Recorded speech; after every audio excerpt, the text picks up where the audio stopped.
अनोपचंद्र स्वामी मेवाड़ के नाथक द्वारा उनकी जन्मभूमि, नंदलाल जी कलेसरा के वो पुत्र थे। उस समय उस परिवार का रुतबा और दबदबा इतना था कि एक बार तो चाहे तो पूरे नाथक द्वार की व्यवस्था को मिला, भरा पूरा परिवार था, समृद्ध परिवार था और धर्म संघ के प्रति समर्पित परिवार, साधु साधियों की सेवा में दास बन करके खड़ा रहने वाला वह परिवार था। और उस परिवार का नाम आज भी कलेसरा परिवार, सेवा भावना वाला परिवार है।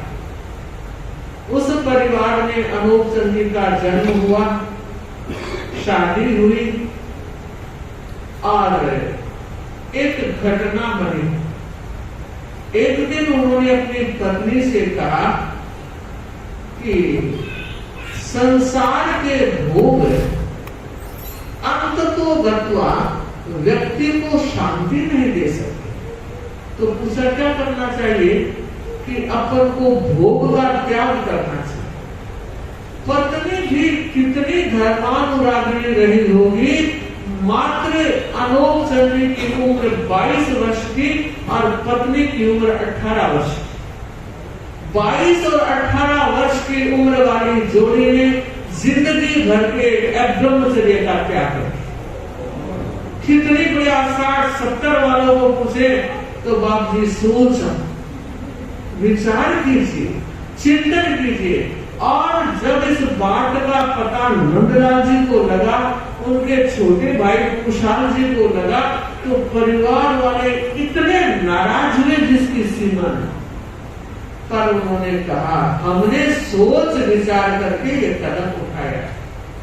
और आप देखिए इस संकल्प को लिए मात्र 8 महीने हुए, पत्नी का अचानक देहावसान।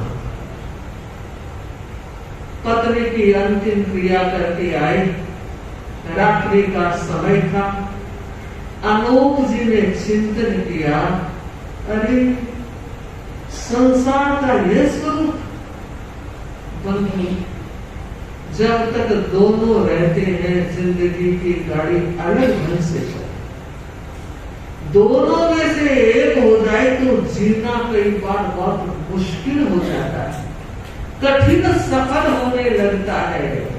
उन्होंने सोचा जैसे वो चली गई, कहीं मैं भी ऐसे ना चला जाऊं। ऐसा संग, ऐसा धर्म और मिलन समारोह कितनी मुश्किल से पाया। भेद विज्ञान को समझा, आश्रम संवर को समझने का प्रयास किया, निर्जरा के भाव लाए और चिंतन किया कि मुझे दीक्षा लेनी। दीक्षा की पक्की ठान ली। और आप जानते हैं धुन के पक्के कर्मठ मानव, धुन के पक्के कर्मठ मानव जिस पथ पर बढ़ जाते हैं, एक बार तो रौनों को भी स्वर्ग बना दिखला। धुन होनी चाहिए, वो लगन पैदा होनी चाहिए। बंधु, अगले दिन सुबह अपने काका कुशाल जी के पास गए और कहा, काका आज तो रात भर नींद नहीं आई। कुशाल जी ने सिर पर हाथ फेरते हुए, पीठ पर हाथ फेरते हुए कहा, अनूप तुम ठीक कहता है थे, वो कितनी भागण थी, जैसी पैर ओढ़ करके आई वैसी चली गई। और भाई ये संयोग और वियोग तो सर्वज्ञ भगवान की वाणी है, तुझे चिंता करने की जरूरत नहीं, दूसरी शादी करेगी। उम्र कितनी है? अभी 23 वर्ष का भी नहीं हुआ। तो कहा, काका मेरी बात सुनो, इसलिए नींद नहीं आई कि वो सहचरी चली, मगर इसलिए नींद नहीं आई कि आज पूरी रात मैंने जिस तरह दही को मथ करके नवनीत निकाला जाता है, मैंने अपने विचारों का मंथन किया और नवनीत निकाला। क्या? कि मैंने दीक्षा लेने की सोच ली और उसके लिए मैंने 3 त्याग कर लिए, गुरु की साक्षी से और आत्म साक्षी से यावत जीवन कच्चे पानी के उपयोग का त्याग। दूसरा, यावत जीवन के लिए आरंभ समारंभ जो व्यापार व्यवसाय करते हैं उसका त्याग। और तीसरा, शादी का मन करने का भी त्याग। और कुशाल जी ने कहा, बहुत अच्छा चिंतन है बेटे, अगर ऐसे भाव बने हैं तो कुछ दिन वैराग्य को पक्का करो, उसके बाद चिंतन करो। कुछ दिन उन्होंने देखा, और यह माँ बाप का कर्तव्य भी होता है कि टावर की परीक्षा तो अच्छी तरह से की जाए, चाहे बड़ा हो चाहे छोटा। और काका को लगा कि अनूप है तो पक्का। और अनूप जी ने एक बार कहा, काका अब मेरा सहयोग करो, अब घर में बिल्कुल मन नहीं लगा। और जब व्यक्ति की दिशा बदल जाती है तो वो उस दशा को पाने की प्राप्ति के लिए सचेष्ट हो जाता है।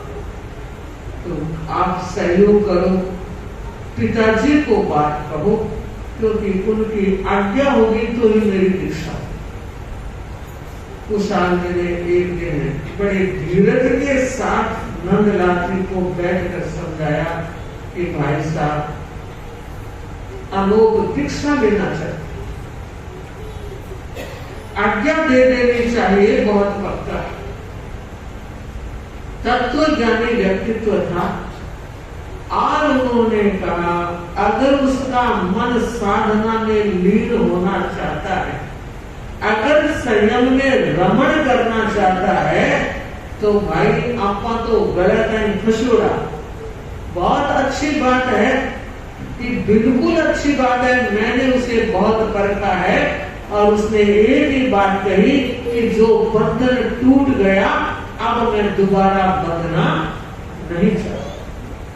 और बंधु, विक्रम संवत 1892 चैत सुदी 8 शुक्रवार के दिन नाथद्वारा में ही जयाचार्य के बड़े भ्राता स्वरूप चंद्र स्वामी से दीक्षा। चैत की दीक्षा हुई, चैत वैशाख जेठ अषाढ़ 4 महीने का समय।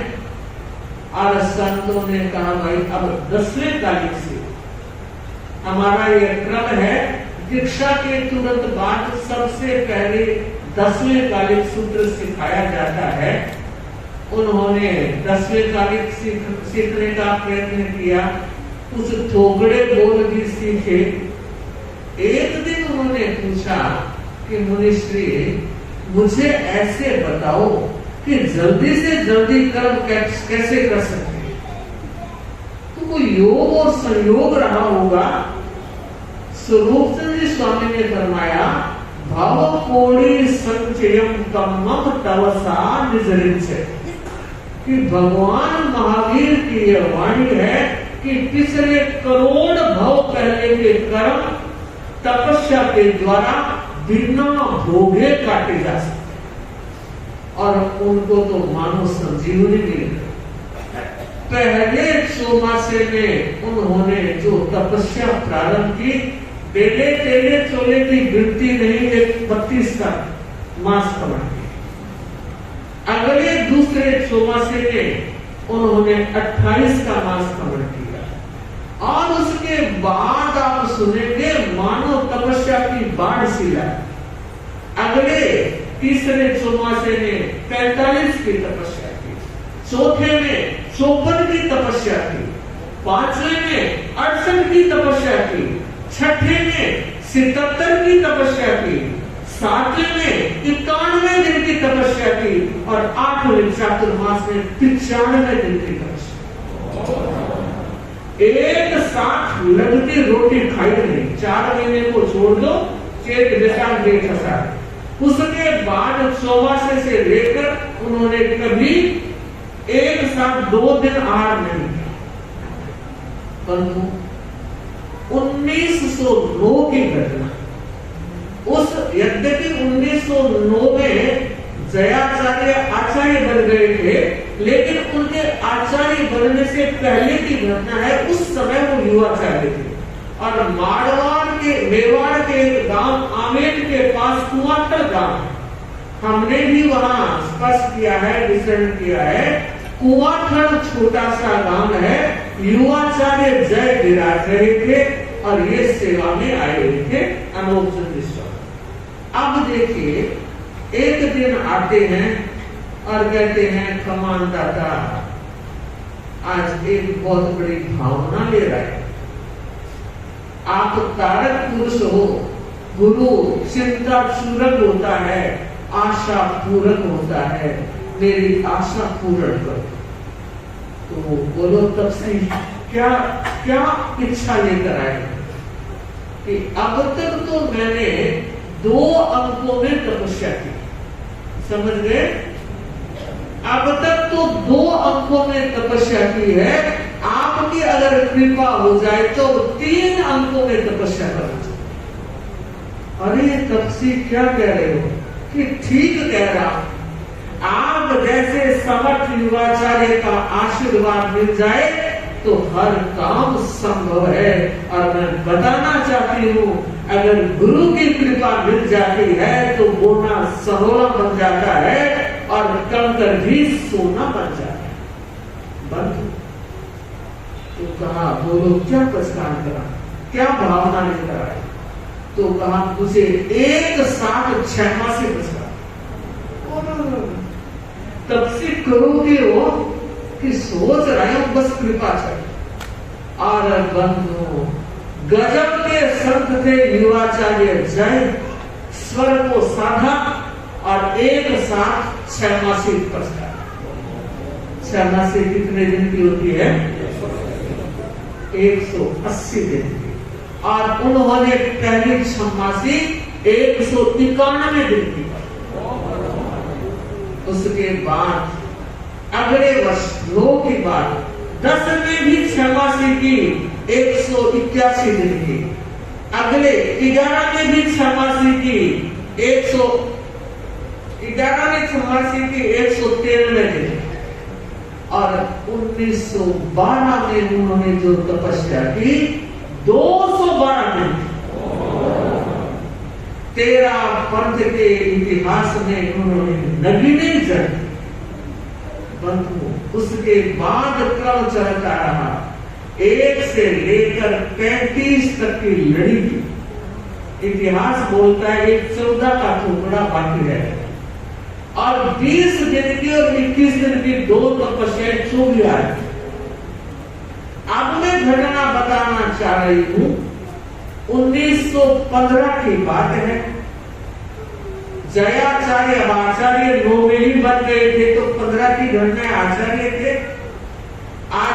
थे और शेष काल का समय था। बाहर के अच्छे साधु साधियां पधारे हुए थे।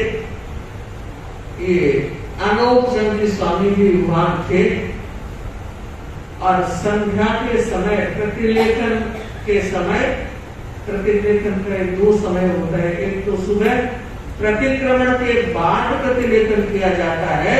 प्रसंग आ गया तो आप लोग भी जो अष्टपैरी, 6 पैरी, 4 पैरी अब पोषण करने वाले हैं तो ध्यान दें, प्रतिलेखन का समय प्रतिक्रमण के बाद आता है और सूर्योदय से पहले लगभग 20-23 मिनट से लेकर हमारे प्रतिलेखन का काल 9 से करता है।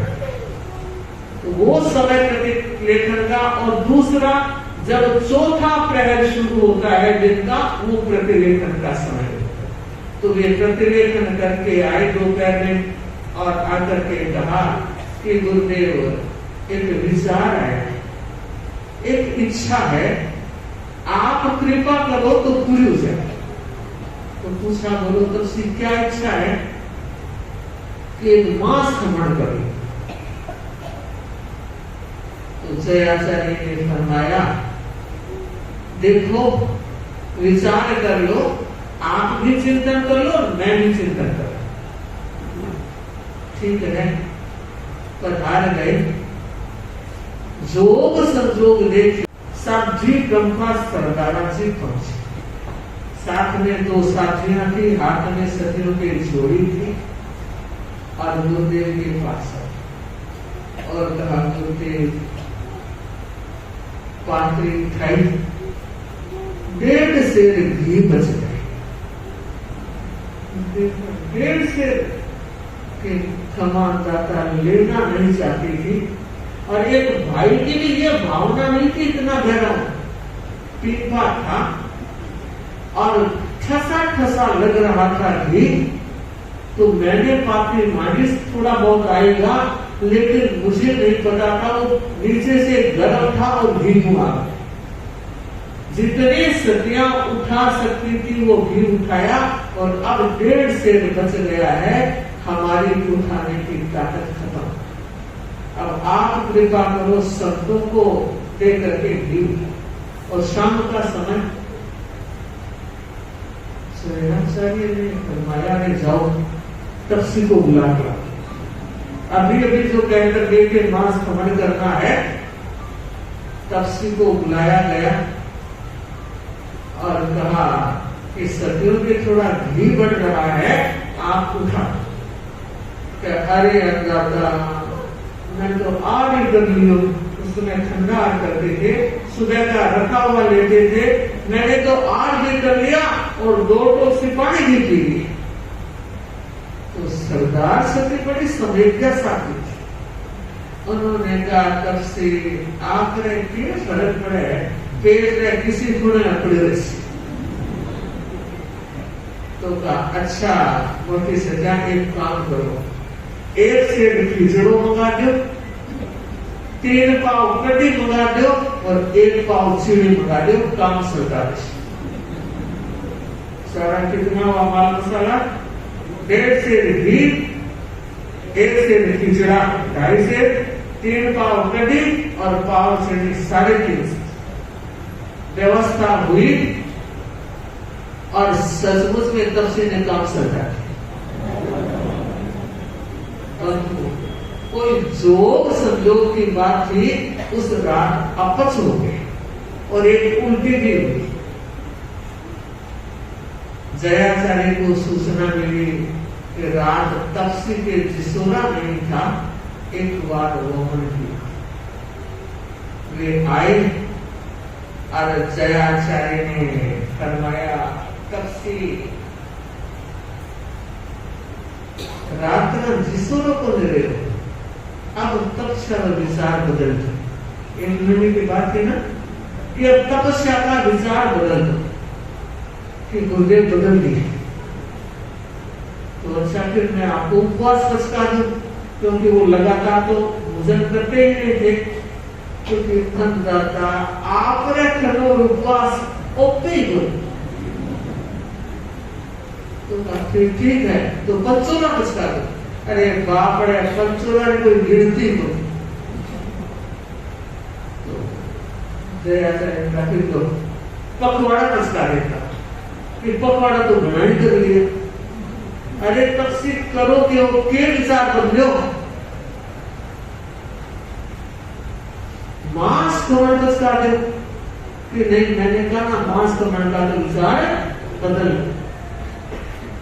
क्या चलो 2 मासी और हठ मनवार करते करते एक साथ 6 मासी बच हद हो गई।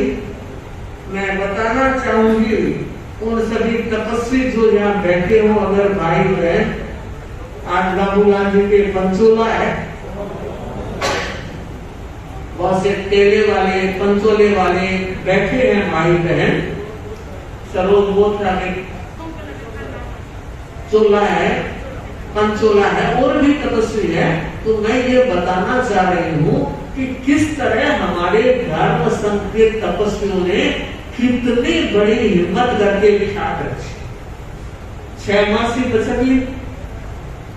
और अब देखिए कि अन्नदाता निहाल करते, आपने बड़ी कृपा की, मेरी एक भावना तो पूरी कर दी, अब एक भावना और है। बता दो भाई क्या भावना है। तब कहा कि गुरुदेव इस बार लंबी यात्रा करना चाहिए।